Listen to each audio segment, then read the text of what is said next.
श्री गणेशाय नमः। जय श्री कृष्ण। राधे राधे।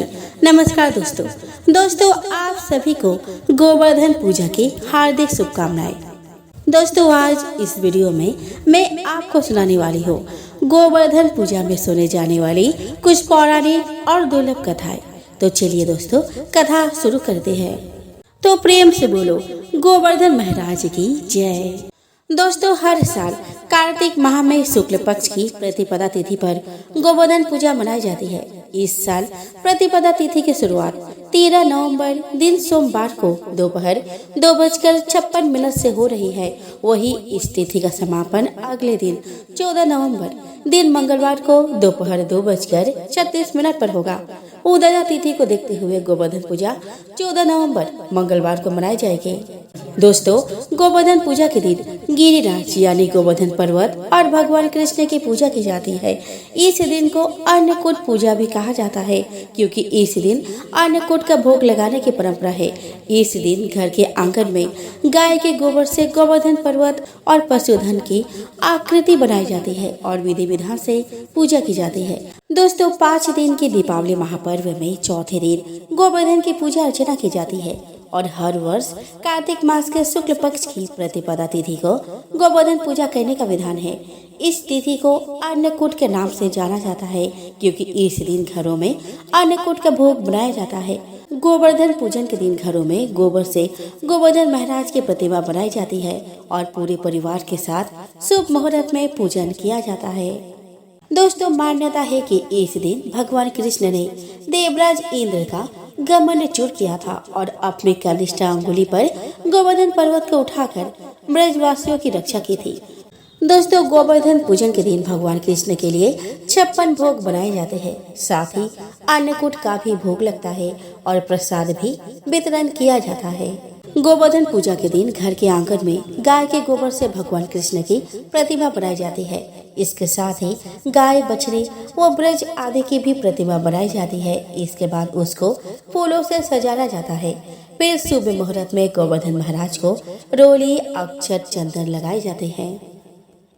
फिर दूध पान खील बतासे अन्नकूट अर्पित किए जाते हैं और विधि विधान के साथ पूजा अर्चना की जाती है। इसके साथ पूरे परिवार के साथ पानी में दूध मिलाकर गोवर्धन महाराज की परिक्रमा की जाती है और फिर आरती की जाती है। इसके बाद गोवर्धन महाराज के जयकारे लगाए जाते हैं और घरों के बड़ों का आशीर्वाद लिया जाता है।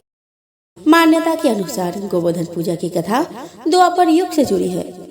दोस्तों पौराणिक कथा के अनुसार एक ही दिन श्री कृष्ण ने देखा कि सभी ब्रजवासी तरह तरह के पकवान बना रहे हैं। पूजा का मंडप सजाया जा रहा है और सभी लोग प्रातः काल से ही पूजन की सामग्री एकत्रित करने में व्यस्त है। तब श्री कृष्ण ने यशोदा जी से पूछा कि मैया आज सभी लोग किसके पूजन की तैयारी कर रहे हैं। इस पर मैया यशोदा ने कहा कि पुत्र सभी ब्रजवासी इंद्रदेव के पूजन की तैयारी कर रहे हैं। तब कान्हा ने कहा कि सभी लोग इंद्रदेव की पूजा क्यों कर रहे हैं। इस पर माता यशोदा ने उन्हें बताते हुए कहती है कि इंद्रदेव वर्षा करते हैं जिससे अन्न की पैदावार अच्छी होती है और हमारी गायों को चारा प्राप्त होता है। इस पर कान्हा ने कहा कि वर्षा करना तो इंद्रदेव का कर्तव्य है। यदि पूजा करनी है तो हमें गोवर्धन पर्वत की करनी चाहिए क्योंकि हमारी गाय तो वही चरती है और हमें फल फूल सब्जियां आदि भी गोवर्धन पर्वत से प्राप्त होती है। इसके बाद सभी ब्रजवासी इंद्रदेव के बजाय गोवर्धन पर्वत की पूजा करने लगे। इस बात को देवराज इंद्र ने अपना अपमान समझा और क्रोध में आकर प्रलयदायक मूसलाधार बारिश शुरू कर दी जिससे चारों ओर त्राही त्राही होने लगी। सभी अपने परिवार और पशुओं को बचाने के लिए इधर उधर भागने लगे। तब ब्रजवासी कहने लगे कि यह सब कृष्ण की बात मानने का कारण हुआ है। हमें इंद्रदेव का कोप सहना पड़ेगा। दोस्तों इसके बाद भगवान कृष्ण ने इंद्रदेव का अहंकार दूर करने और सभी ब्रजवासियों की रक्षा करने के लिए गोवर्धन पर्वत को अपने ओंगली पर उठा लिया। तब सभी ब्रजवासियों ने गोवर्धन पर्वत के नीचे शरण ली। इसके बाद इंद्रदेव को अपनी भूल का एहसास हुआ और उन्होंने श्री कृष्ण से क्षमा याचना की। इसी के बाद से गोवर्धन पर्वत की पूजन की परंपरा आरंभ हुई। सूर्य की पत्नी संज्ञा से 2 संतानें थी। पुत्र यमराज तथा पुत्री जमुना संज्ञा सूर्य का तेज सहन न कर पाने के कारण अपनी छाया मूर्ति का निर्माण कर उन्हें ही अपने पुत्र पुत्री को सौंप कर वहां से चली गई। छाया को यम और यमुना से अत्यधिक लगाव तो नहीं था, किंतु यमुना अपने भाई यमराज से बड़ा स्नेह करती थी। यमुना अपने भाई यमराज के यहाँ प्रायः जाती और उनके सुख दुख की बातें पूछा करती तथा यमुना यमराज को अपने घर पर आने के लिए भी आमंत्रित करती, किंतु व्यस्तता तथा अत्यधिक दायित्व के कारण वे उसके घर न जा पाते थे। एक बार कार्तिक शुक्ल द्वितीया को यमराज अपनी बहन यमुना के घर अचानक जा पहुँचे। बहन के घर जाते समय यमराज ने नरक में निवास करने वाले जीवों को मुक्त कर दिया। बहन यमुना ने अपने सहोदर भाई का बड़ा आदर सत्कार किया, विविध व्यंजन बनाकर उन्हें भोजन कराया तथा भाल पर तिलक लगाया। जब वे वहां से चलने लगे तब उन्होंने यमुना से कोई भी मनोवांछित वर मांगने का अनुरोध किया। यमुना ने उनके आग्रह को देखकर कहा कि भैया, यदि आप मुझे वर देना ही चाहते हैं तो यही वर दीजिए कि आज के दिन प्रतिवर्ष आप मेरे यहाँ आया करेंगे और मेरा आतिथ्य स्वीकार किया करेंगे।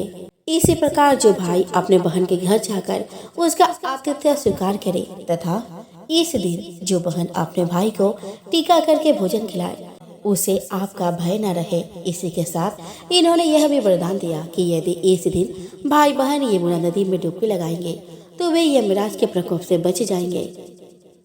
यमुना की प्रार्थना को यमराज ने स्वीकार कर लिया। तभी से बहन भाई का यह त्योहार मनाया जाने लगा। भैया दूज त्योहार का मुख्य उद्देश्य भाई बहन के मध्य सद्भावना तथा एक दूसरे के प्रति निष्कपट प्रेम को प्रोत्साहित करना है।